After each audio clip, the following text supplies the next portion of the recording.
Esta es la última parte del seminario número 13. Vamos a hablar de adaptación a una atmósfera hipobaríca. La mitad de la masa de la atmósfera terrestre se encuentra en los 5.500 metros inferiores. Otra cuarta parte está entre 5.500 y 11.000, y así sucesivamente, cada 5.500 metros de altitud, la atmósfera disminuye a la mitad su masa y su presión.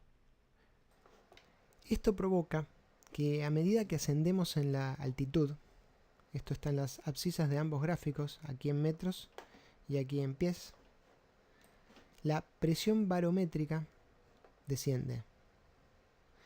La presión de oxígeno, presión parcial de oxígeno en la atmósfera, que es una fracción de la barométrica, también desciende. Y la saturación arterial de oxígeno, saturación de la hemoglobina, también desciende. En azul es respirando aire, en rojo respirando oxígeno al 100%. Si tomamos un ejemplo, una altura de 3.000 metros, que es 10.000 pies, y aquí estaría a mitad de camino entre Ciudad de México, que tiene 2.250, y La Paz, que tiene 3.400 y monedas, más o menos por acá. A nivel del mar, la presión barométrica es 760 milímetros de mercurio, genera, si el aire está seco, una presión de oxígeno de 159, una presión arterial de oxígeno de 100 milímetros de mercurio aproximadamente, y una saturación de la hemoglobina en el orden del 97, 97.5 a nivel arterial. En sangre venosa, la presión de oxígeno es 40 milímetros de mercurio y la saturación de la hemoglobina 75, más o menos, 70-75. A 3.000 metros, la presión de oxígeno cae a alrededor de los 115 milímetros de mercurio. La presión barométrica está en el orden de los 550 más o menos. Esto genera que la presión arterial de oxígeno caiga en el orden de los 60 milímetros de mercurio, con la hemoglobina saturada al 88. Dañamos por acá más o menos, en estos 10.000 metros. La presión venosa de oxígeno cae al 33% y la hemoglobina está saturada al 65.5. En estas condiciones tenemos la misma diferencia en el contenido arteriovenoso de oxígeno, pero hay mucha más diferencia arteriovenosa de presión parcial a nivel del mar con respecto a 3.000 metros. La diferencia en la hemoglobina es lo que compensa y hace que la extracción sea similar y la diferencia de contenido arterial y venosa sea la misma. La presión barométrica desciende. Pero, ¿qué es lo que pasa con la presión inspirada de oxígeno? Recordemos que calculamos la presión inspirada de oxígeno multiplicándole la fracción inspirada de oxígeno a esa presión que resulta de restarle a la presión barométrica la presión de vapor de agua. Esto se debe a que dentro de las vías respiratorias el aire está saturado de vapor de agua. El aire es humedecido al ingresar al cuerpo, y si está en equilibrio de presiones con el exterior, la presión total dentro de las vías respiratorias debe ser la misma que en el entorno. Pero al estar saturado de vapor de agua, las presiones parciales de los gases atmosféricos van a ser menores dentro de las vías respiratorias. Recordemos que el aire húmedo es menos denso que el aire seco, porque el vapor de agua es más liviano que el aire. La presión de vapor de agua depende de la temperatura corporal, y como somos individuos que termorregulan, la temperatura corporal y por ende la presión de vapor de agua debería ser la misma a nivel del mar que en la cima del monte Everest.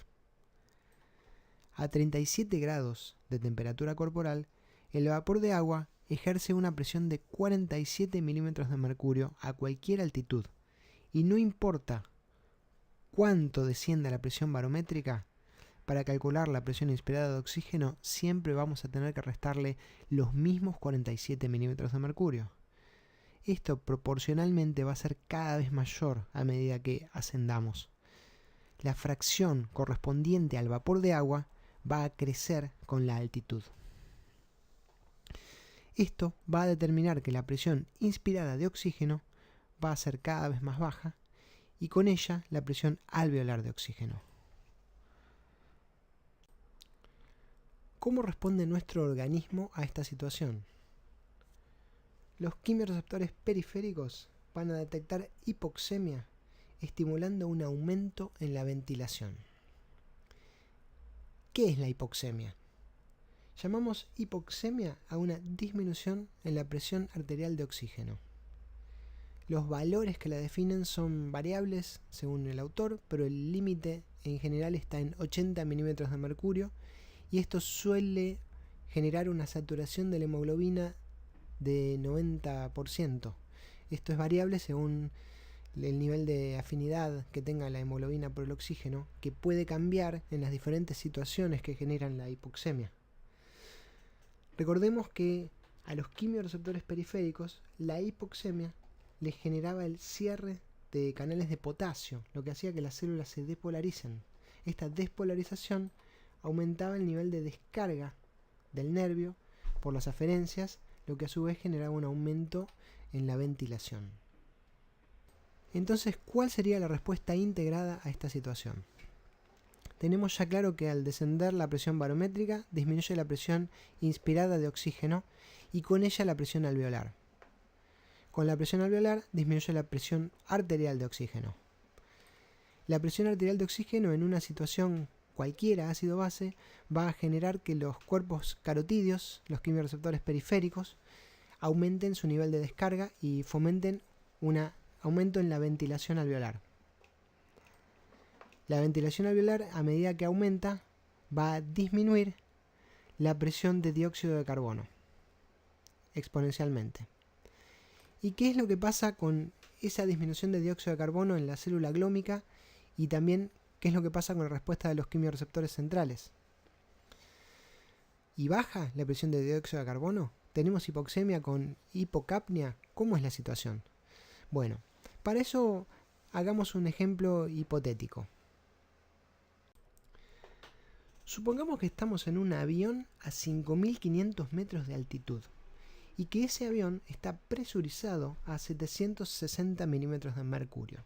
O sea, es un avión que está presurizado como a nivel del mar, cosa que yo creo que no existe, pero vamos a suponer por cuestiones didácticas. Estamos ventilando aire a presiones similares a nivel del mar y nuestros valores de gases en sangre son normales. Súbitamente saltamos al vacío, al exterior. Y esto hace que bruscamente empecemos a ventilar un aire con una presión inspirada de oxígeno menor a la mitad de la que veníamos ventilando. A 5.500 metros la presión barométrica es justo la mitad. Pero como para calcular la presión inspirada de oxígeno tenemos que restarle siempre esos mismos 47 milímetros de mercurio, consecuencia de la presión de vapor de agua a 37 grados, eso proporcionalmente es mayor, por lo tanto la presión inspirada de oxígeno cae a menos de la mitad. Y esto genera que la presión alveolar de oxígeno caiga también notablemente. ¿Qué es lo que hace el cuerpo ante esa disminución en la presión alveolar de oxígeno?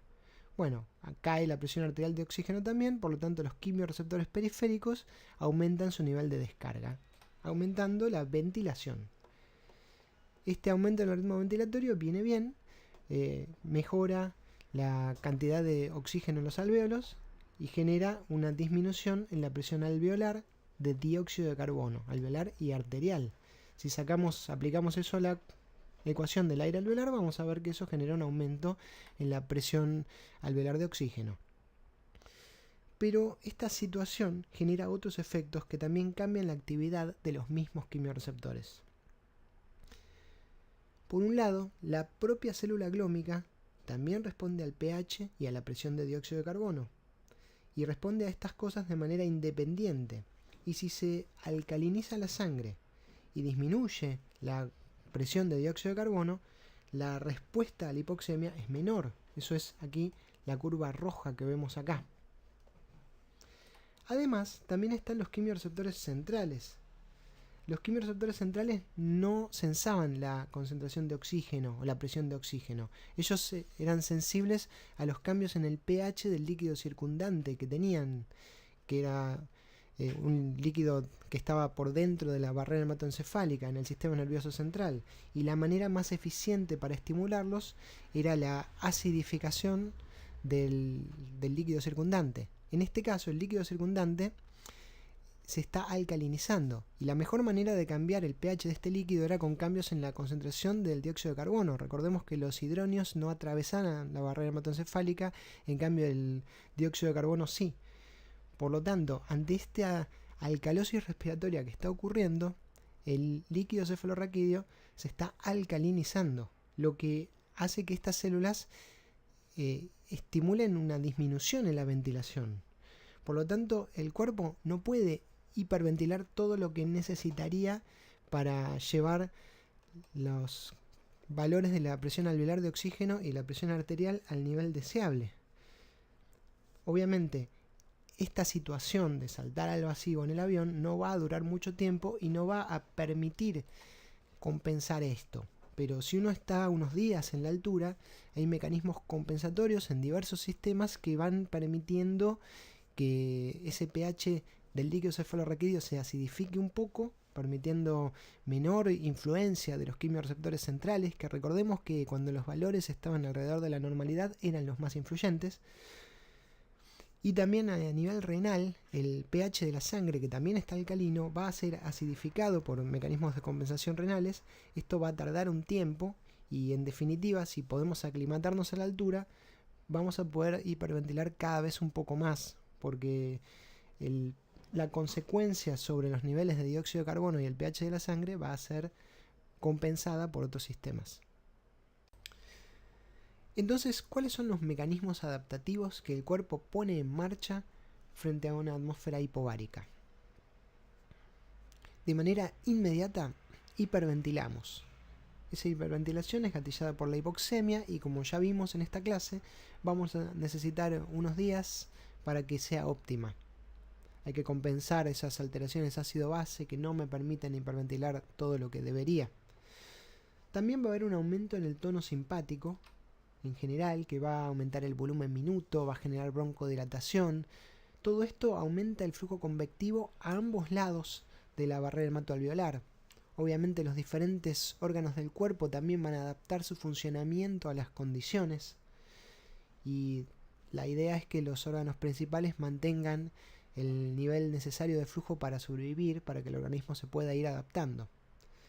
Pero si contamos con más tiempo, se pueden ir gatillando otros mecanismos. Estos mecanismos requieren mucho más tiempo para ser óptimos, y en algunos casos también están limitados por la predisposición de cada uno, por la genética, la edad, el momento de la vida y la salud que tengamos. En general puede aumentar el hematocrito. La utilidad de aumentar el hematocrito es que hay más glóbulos rojos, por lo tanto la sangre puede transportar más oxígeno. Y ante la misma presión de oxígeno, una persona con más hematocrito tiene más contenido arterial de oxígeno. También, si tenemos más tiempo y ya estamos metiéndonos con las posibilidades de cada uno, puede aumentar la superficie de difusión pulmonar total. O sea, puede haber angiogénesis a nivel pulmonar de manera tal que el tamaño del área de intercambio es más grande, por lo tanto el flujo difusivo también lo es. También los tejidos pueden tener más superficie para que esa sangre pueda difundir y entrar a las células. O sea, un tejido con más vasos, más capilaridad, puede extraer más oxígeno de la misma sangre. Y también las enzimas oxidativas a nivel de las células pueden mejorar de manera de poder sobrevivir con niveles de oxígeno más bajos.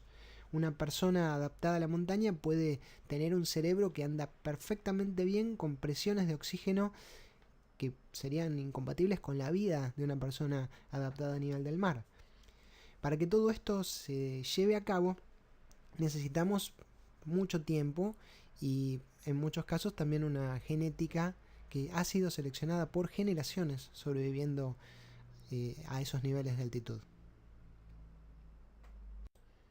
En este gráfico podemos ejemplificar a lo que se puede llegar gatillando esos mecanismos adaptativos. Aquí estamos graficando en las ordenadas la cantidad de oxígeno en sangre, o sea, el contenido de oxígeno, versus la presión de oxígeno en la sangre. La curva roja es una persona residente de la montaña, aclimatada a la montaña y que está en la montaña. Y la curva azul es un residente de nivel del mar, aclimatado a nivel del mar y que está a nivel del mar. Las cruces muestran los puntos de las presiones venosas y arteriales de uno y otro.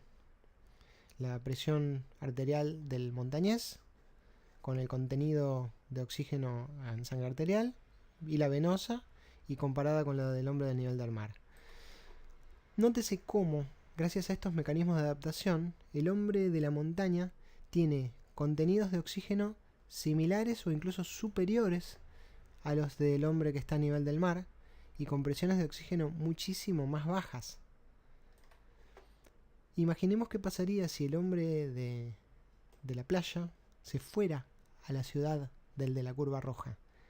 De repente estaría encontrándose a nivel arterial, suponiendo que pueda tener estas presiones de oxígeno, porque para esto tiene que hiperventilar, y ya vimos recién que no es tan rápido ni sencillo hiperventilar todo lo que se requiere de entrada. Suponiendo que pudiera tener estas mismas presiones que tiene el montañés en sangre arterial, se estaría encontrando con que a nivel arterial tiene menos presión de oxígeno que la que normalmente tenía a nivel venoso. En estas condiciones, la hipoxia tisular es muy probable y va a ser muy complicado que esta persona pueda tener un rendimiento normal, incluso en actividades que no demandan ningún tipo de exigencia metabólica. Repasemos brevemente cómo cambia la afinidad de la hemoglobina por el oxígeno en diferentes situaciones ácido-base. En un estado de alcalosis respiratoria, cuando la presión de dióxido de carbono disminuye y el pH aumenta, tenemos esta curva verde. Vemos que la curva de la hemoglobina se desplaza hacia la izquierda, lo que implica un aumento de la afinidad de la hemoglobina por el oxígeno. Esto es bueno desde el punto de vista de la saturación de oxígeno a nivel pulmonar, la sangre se va a oxigenar más, pero es malo desde el punto de vista de la oxigenación tisular. La hemoglobina va a ser menos propensa a entregar ese oxígeno a los tejidos y podemos tener hipoxia y disminución en el rendimiento de la persona.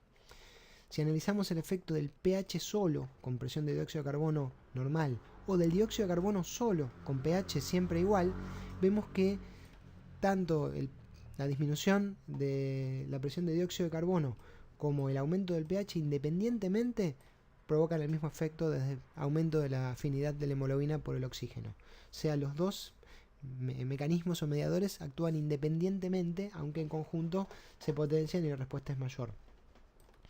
Una manera de compensar esos cambios en la afinidad ocurre a nivel eritrocitario, y es el nivel de 2,3-DPG. El 2,3-DPG o difosfoglicerato es una desviación en la glucólisis anaerobia del eritrocito, en el metabolismo eritrocitario.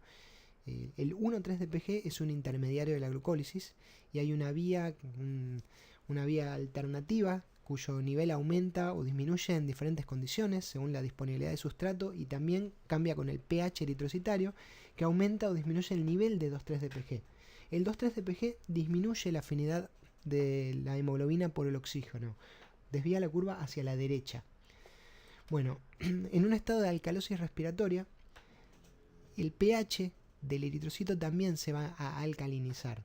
Esa alcalinidad en el pH del eritrocito va a disminuir la actividad de la enzima que degrada el 2,3-DPG y va a aumentar también su síntesis. Por lo tanto, con el pH alcalino en la sangre, el 2,3-DPG se va a empezar a acumular dentro del eritrocito, lo que va a desviar la curva de la hemoglobina hacia la derecha, compensando un poco la alteración que había provocado la alcalosis respiratoria.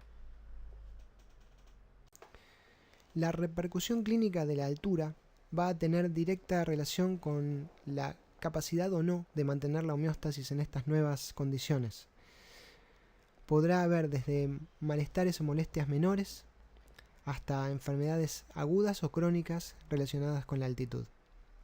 Cuanto más lento ascienda y cuanto menos ascienda, más chances tiene de mantener la homeostasis. El mal agudo de montaña es la consecuencia en la falla de la aclimatación correcta. Al ascender en una montaña, la presión barométrica disminuye.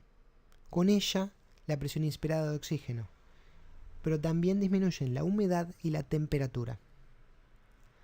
Sumado a la actividad física, que suele imponer la montaña, todo esto activa una serie de mecanismos adaptativos en los diferentes sistemas y órganos de nuestro cuerpo que deben mantener la homeostasis en estas nuevas condiciones. Esto requiere un tiempo y cambia según los individuos, y la falla en estos mecanismos origina una serie de signos clínicos que componen el mal agudo de montaña. A estos signos clínicos hay que prestar mucha atención, porque a veces se presentan de manera muy solapada, como por ejemplo solamente un poco de falta de apetito, pero detrás de ellos se esconden serias fallas homeostáticas que pueden poner en peligro la vida. Y también en la montaña esto puede darse en el medio de un lugar totalmente aislado, sin señales de celulares para comunicarse ni pedir asistencia médica. Por lo tanto, hay que ir prestando atención a cada uno de estos signos y responder acorde al consejo de los especialistas. Si el mal agudo de montaña es leve, se puede seguir ascendiendo, pero hay que aclimatar, hay que descender un poco, hay que esperar unos días hasta que los signos se detengan. Y nadie sabe cómo va a responder el organismo de cada uno. Simplemente hay que prestar atención a esos signos y a la experiencia de otros. Cada vez sabemos más de fisiología en la altura. El hombre ha llegado a récords asombrosos. Un catalán, Kilian Hornet, hace un par de años subió 2 veces al monte Everest seguidas en una semana, creo que en 6 días, y sin oxígeno externo.